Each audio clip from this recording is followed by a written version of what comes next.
కాంగ్రెస్ పరిపాలన చూస్తూ ఉంటే మాత్రం బాధ కలుగుతూ ఉంది. ఇవాళ రైతును రాజు చేయాలనే కేసీఆర్ గారి తపన ఎక్కడో పోయింది. ఇవాళ రైతు ఈరోజు మనం జై జవాన్ జై కిసాన్ అంటాం, కానీ ఇవాళ స్వాతంత్ర దినోత్సవం రోజు కూడా రైతులు యూరియా కోసం ఇవాళ చాంతాడంత లైన్లు కట్టి ఏ ఊరి కా ఊర్లు ఈరోజు సింగిల్ విండోల కాడ ఎరువుల దుకాణాల కాడ లైన్లు కట్టి ఆ లైన్లలో చెప్పులు పెట్టి మళ్ళీ ఒకసారి ఆనాటి పాత రోజులు కాంగ్రెస్ పరిపాలనలో వచ్చిన పరిస్థితి కనబడతా ఉన్నది.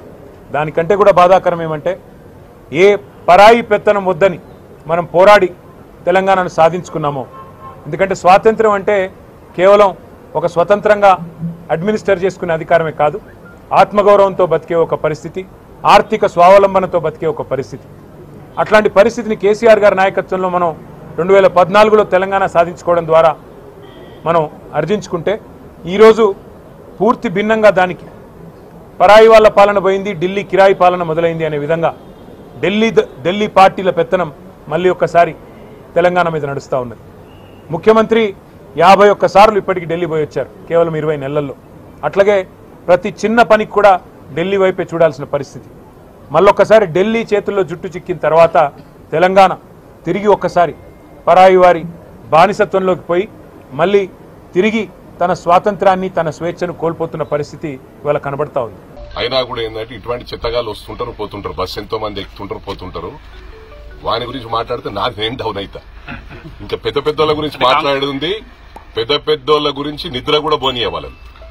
నేను మెయిన్ పెట్టేది బీఆర్ఎస్ మీద కాన్సన్ట్రేట్. ఈ మధ్యలో ఏంటంటే డబ్బులు ఇచ్చుకుంటే ఇటువంటి వాళ్ళందరినీ ఇంటరప్ట్, ఇటువంటి వాళ్ళు నేను లెక్క పెట్టా. నాకు ఎన్నో హర్డల్స్ వచ్చినా కొట్టుకుంటా, బుల్డౌజ్ చేసుకుంటూ పోతుంటా. దట్ ఈస్ మైనంపల్లి అనేటోడు ప్రాణం పోయినప్పుడే వెనుకడుగేస్తాడు. నాదొక్క చిన్న వీక్ పాయింట్ మీరు చెప్పండి అని చెప్పి మీడియా వాళ్ళని అడుగుతున్నా. నేను మందు దాగా, పత్తాలాడా, వేరే ఏం అలవాటు లేవు. ఎక్కడ పోయినా కూడా నాయబడి 50 మంది గుడ్లకు పోతా. ఒకటేంది ఉన్నది ఉన్నట్టు మాట్లాడతా, గట్టిగా నిలబడతా దేనికైనా. అదే వీక్ పాయింట్ అన్నది. నేను మీడియా సోదరులు అడుగుతున్నా, నీకేమన్నా చెప్పి అడుగుమన్నాడా? వాళ్ళు మన స్థాయి కాదు, వాళ్ళ గురించి అడగద్దు మీరు. కాంగ్రెస్ అప్పాడు రేపిస్ట్ గారి గురించి మాట్లాడితే నన్ను డౌన్ అవుతారు. గుడ్లు ఎందుకు మాట్లాడిస్తారని. చిత్తగాడు వాడు హరీష్ రావు, కేటీఆర్ గారు ఏం పైసలు ఇచ్చారో ఆ కొడుకులు పైసలు కానీ మా ఇటువంటి వాళ్ళు ఎంతమంది వచ్చినా కిస్కా బాప్కో నైసుంటూ మైనంపల్లి గుర్తుపెట్టుకోవాలి. మాట్లాడే కుటుంబం ఏదైతుందో అది కేసీఆర్ కుటుంబము మనకు తెలుసు. మరి గతంలో లా కొడుకులను కూడా దిట్టిర్రు. ఇట్లాంటి భాషలు కూడా అనేకం వాడినటువంటి వాళ్ళు అట్లా ఎట్లా పడితే అట్లా మాట్లాడి ఇవాళ వాళ్ళు ఒక బూతులకు బ్రాండ్ అంబాసిడర్ గా, కేర్ ఆఫ్ అడ్రస్ గా వాళ్ళు ఉన్నారు. కాబట్టి ఈ పద్ధతి మా నోళ్లను ఫినాయిల్ పెట్టి కడగాలంటారు. ఫస్ట్ మీ నోళ్లను మీరు పుండే చేసుకుంటారో గుండె చేసుకుంటారో ఏమంటారు, యాసిడ్ పోసుకొని కడుక్కోండి. అయినా కూడా మిమ్మల్ని సమాజం క్షమించదు మా లాంటి వాళ్ళు. ఇవాళ మేము ఎక్కడ బూతులు మాట్లాడుతాము, ఎక్కడ వ్యక్తిగతమైనటువంటి విమర్శలు చేస్తాము. కాబట్టి చాటు కాదు కేటీఆర్, డైరెక్ట్ గా వచ్చి మీరు అనదలుచుకుంటే ఏమంటావు అను మమ్మల్ని చిట్చాట్ 4గా కోసేస్తాం మళ్ళీ వస్తారంటే పనికి మాలంటే.